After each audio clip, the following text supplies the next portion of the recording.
How to change Uber Eats password. Hello guys, this is Atticus and welcome back to another tutorial video. In today's video, I'll teach you guys how you guys can change Uber Eats account password. So without any further ado, let's dive right into it. First step, open up your Uber Eats app. Make sure you're logged into your account. Then what you can do is head over to the bottom right corner on the account section. After you do that, tap on your account icon on the top right corner. After you're on your account section, tap on Edit Account right below your username. After you do that, under Home, you'll find Security option. Tap on that, and you should be on the Security section. Now, to change your account's password, tap on this Password option, and you'll be prompted to change your password.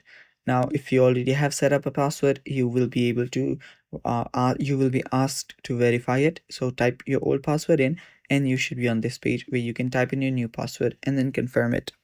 And that's how you can change Uber Eats account password permanently. Thanks for watching. Stay tuned for more, and bye bye.